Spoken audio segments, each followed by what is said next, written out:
வணக்கம். யாழ் சிறையின் இரவு நேர பிரதான செய்திகளோடு இணைந்து கொள்கின்றான் மகளினி கமலநாதன். முதலில் தலைப்பு செய்திகள்.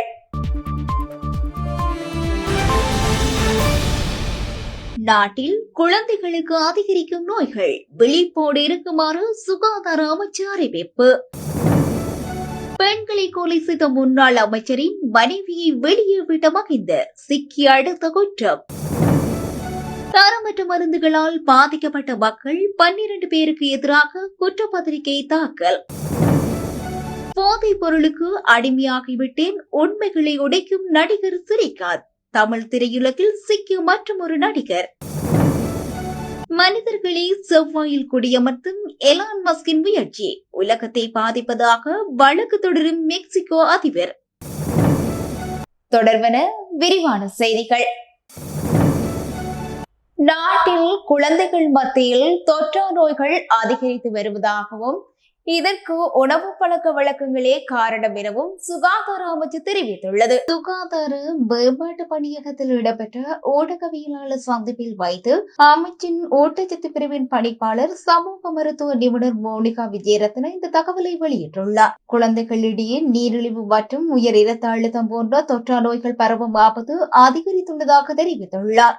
இதேவேளை இலங்கையில் 5 பெண்களில் ஒருவர் வீட்டு வன்முறைக்கு உள்ளாகுவதாக குடும்ப சுகாதார பணியகத்தின் சமூக சுகாதார நிபுணர் தினிஷா பெரேரா தெரிவித்துள்ளார். இந்த தகவலும் சுகாதார மேம்பாட்டு பணியகத்தில் நடைபெற்ற ஊடகவியலாளர் சந்திப்பிலே வெளியிடப்பட்டுள்ளது. தரமற்ற தடுப்பூசி மருந்துகள் இறக்குமதி செய்யப்பட்டதாக கூறப்படும் சம்பவம் தொடர்பில் முன்னாள் சுகாதார அமைச்சர் ககலிய ரம்புக்வெல உள்ளிட்ட 12 பேருக்கு எதிராக குற்றப்பத்திரிகை தாக்கல் செய்யப்பட்டுள்ளது. தரமற்ற இம்யூனோகுளோபுலின் தடுப்பூசி மருந்துகள் இறக்குமதி செய்யப்பட்டதாக கூறப்படும் சம்பவம் தொடர்பில் கொழும்பு நிரந்தர மேல் நீதிமன்ற அமர்வு முன்னிலையில் சட்டமா அதிபர் குற்றப்பத்திரிகை தாக்கல் செய்துள்ளார். குற்றப்பத்திரிகையில் 13 குற்றச்சாட்டுகள் அடங்கியுள்ளன. 2022 ஆண்டில் நாட்டில் நிலவிய பொருளாதார நெருக்கடியை காரணம் காட்டி சுகாதாரத்துறையில் ஏற்கனவே இருந்து கொள்முதல் நடைமுறைகளை மாற்றி மருந்து பற்றாக்குறையை ஏற்படுத்திய புதிய மருந்துகளை கொள்முதல் செய்ததாக குறிப்பிடப்பட்டுள்ளது. இவ்வாறு கொள்முதல் செய்யப்பட்ட மருந்துகளில் தரமற்ற தடுப்பூசி மருந்துகளும் காணப்பட்டன.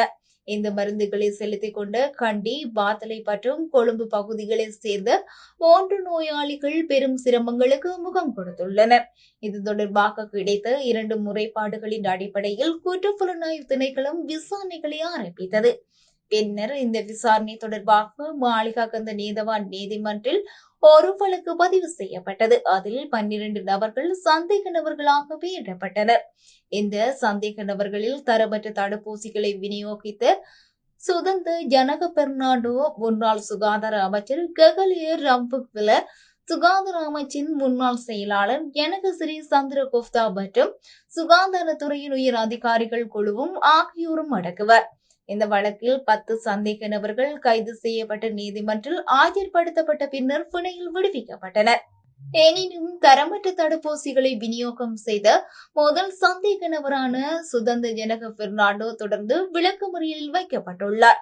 கடந்த ஜூன் 19 அன்று மாளிகாகந்த நீதவான் நீதிமன்றத்துக்கு விசாரணையின் முன்னேற்றத்தை அறிக்கையிட்டு தெரிவிக்கையில் தரமற்ற தடுப்பூசி சம்பவம் தொடர்பாக குற்றப்புலனாய்வு திணைக்களம் 1 வருடம் 8 மாதங்கள் மற்றும் 6 நாட்களாக நடத்திய விசாரணைகள் தற்போது முடிவுக்கு வந்துள்ளதாக பிரதி சொலிசிட்டர் ஜெனரல் லட்சுமி கிரிகாகம தெரிவித்தார். குற்றப்பத்திரிகையின்படி 350 சாட்சியங்களும் சுமார் 300 ஆவணங்களும் விசாரணைக்காக சமர்ப்பிக்கப்பட்டுள்ளதாக தெரிவிக்கப்படுகிறது.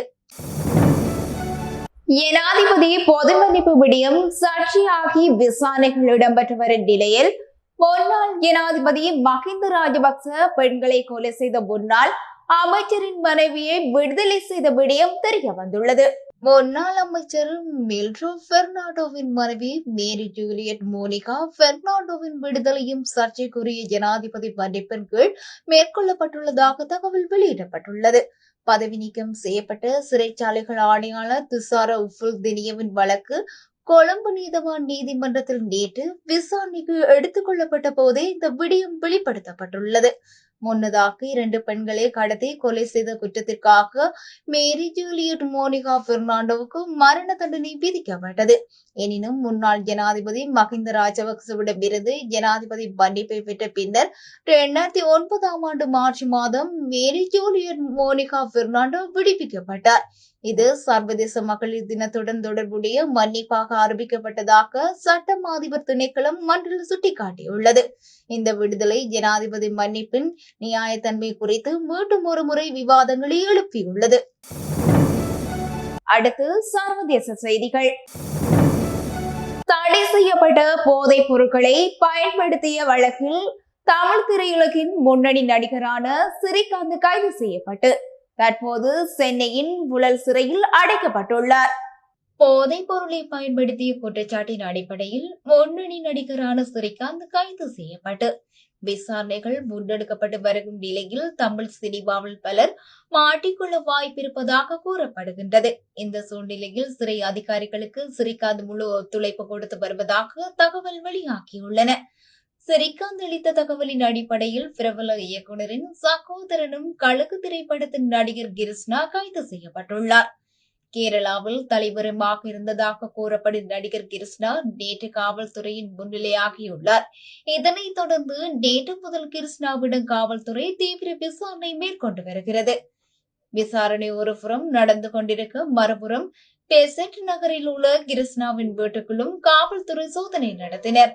உயர் ரக போதைப் பொருள் பயன்படுத்தும் அளவுக்கு தனது உடல் ஒத்துழைக்காது என்றும் இறப்பை பிரச்சினைகள் இருப்பதாகவும் போலீசாரிடம் கிருஷ்ணா கூறியுள்ளார். இதற்கிடையே நடிகர் கிருஷ்ணா தனது நண்பர்களிடம் குறியீட்டு வார்த்தைகளை பயன்படுத்தி பேசியதாக கூறப்படுகின்றது. நடிகர் கிருஷ்ணாவின் செல்போனில் கடந்த 2020ஆம் ஆண்டு முதல் அளிக்கப்பட்ட குறுஞ்செய்திகளை மீட்டு காவல்துறை விசாரணை நடத்தி வருகிறது. இந்த குறியீட்டு வார்த்தைகளின் அர்த்தம் என்ன, அதற்கு போதைப் பொருளுக்கும் தொடர்பு உள்ளதா என்ற கோணத்தில் தீவிர விசாரணை நடைபெற்று வருகிறது. நடிகர் ஸ்ரீகாந்தை தொடர்ந்து கிருஷ்ணாவும் விசாரணை வளையத்துக்குள் வந்துள்ளதால் எந்த போதைப் பொருள் வழக்கில் மேலும் பல திரைப்பிரபலங்கள் சிக்குவார்கள் என்று எதிர்பார்க்கப்படுகிறது. உலக பணக்காரர்களில் ஒருவரான எலான் மஸ்கின் செவ்வாய் கிரகத்தில் மனிதர்களை குடியமர்த்தும் முயற்சியில் ஆளில்லா விண்கலங்களை விண்ணுக்கு ஏவி சோதனை செய்து வரும் நிலையில் குப்பைகள் சேர்வதாக கூறி மெக்சிகோ வழக்கு தொடர்ந்துள்ளது. அமெரிக்காவின் டெக்சாஸ் மாகாணத்தில் உள்ள ஸ்டார்ஃபேஸ் ஏவுதளத்திலிருந்து ஸ்பேஸ்எக்ஸ் நிறுவனத்தின் 403 அடி உயர ஸ்டார்ஷிப் விண்கலம் கடந்த மே மாதம் இறுதியில் ஏவப்பட்டது. எனினும் விண்ணில் ஏவப்பட்ட 30 நிமிடங்களில் விண்கலம் வெடித்து சிதறியது. கட்டுப்பாட்டை இழந்த விண்கலம் மீண்டும் வளிமண்டலத்துக்குள் திரும்பிய நிலையில் ஸ்பேஸ்எக்ஸ் நிறுவனத்துடனான தொடர்பு துண்டிக்கப்பட்டதால் அதை பாதுகாப்பாக திரும்ப கொண்டு வர முடியவில்லை. இந்த விண்கலம் அமெரிக்கா மற்றும் மெக்சிகோ எல்லை அருகே வெடித்து விழுந்தது. இதன் பாகங்கள் மெக்சிகோவின் தமவுலிபாஸ் மாகாணத்தில் விழுந்துள்ளன. இந்த சூழலில் மெக்சிகோ அதிபர் குளோடியா சீபாம் இதற்கு எதிராக சட்ட நடவடிக்கை எடுக்க முடிவு செய்துள்ளார். இது பற்றி செய்தியாளர் சந்திப்பில் பேசிய அவர், உண்மையில் குப்பைகள் சேர்ந்துள்ளன, தேவையான நடவடிக்கை எடுப்பதற்கு ஏற்ப எந்த வகையிலான சர்வதேச சட்ட விதிகள் மீறப்பட்டுள்ளன என பரிசீலனை செய்யப்படும் என்று தெரிவித்துள்ளார். ராக்கெட் கழிவுகளால் ஏற்பட்ட சுற்றுச்சூழல் பாதிப்பு குறித்து விரிவான மறு ஆய்வு செய்யும் பணியில் அதிகாரிகள் ஈடுபட்டு வருவதாகவும் அவர் கூறியுள்ளார். இந்த நிலையில் சுற்றுச்சூழல் ஆர்வலர்கள் குழுவினர் ராக்கெட் கழிவுகள் குறித்து அவ்வப்போது கவலை தெரிவித்து வந்தாலும் அமெரிக்க விமான போக்குவரத்து நிர்வாகம் ஆண்டுக்கு விண்ணில் அனுப்பும் ஸ்டார்ஷிப் ராக்கெட்டின் எண்ணிக்கையை 5 25 உயர்த்திக் கொள்ள கடந்த மே 25 ஒப்புதல் அளித்தது. இந்த விரிவாக்க ஒப்புதலால் சுற்றுச்சூழலுக்கு எந்தவித தீங்கும் ஏற்படாது என்று அது தெரிவித்திருந்தது. சமீபத்தில் கூகுள் மேப்பில் மெக்சிகோ வளைகுடா என்பதற்கு பதிலாக அமெரிக்க வளைகுடா என பெயர் மாற்றம் செய்யப்பட்டதற்கு எதிராக சீபாம் அரசு வழக்கு பதிவு செய்தது. டிரம்பின் உத்தரவின் பேரில் இது நடந்ததாக கூறப்படுகிறது. இந்த சூழலில் ஸ்பேஸ்எக்ஸ் நிறுவனத்துக்கு எதிராக வழக்கு தொடரப்பட உள்ளதால் அமெரிக்காவின் பெரிய தொழில்நுட்ப நிறுவனங்களுக்கு எதிராக மெக்சிகோவின் நடவடிக்கையில் ஸ்பேஸ்எக்ஸ் நிறுவனமும் இணைந்துள்ளது. இத்துடன் யாழ் சிறையின் இரவு நேர பிரதான செய்திகள் நிறைவடைகிறது. உடனுக்குடன் செய்திகளை அறிந்து கொள்ள யாழ் சிறை மீடியா இணையதளத்துக்கு பிரவேசியுங்கள்.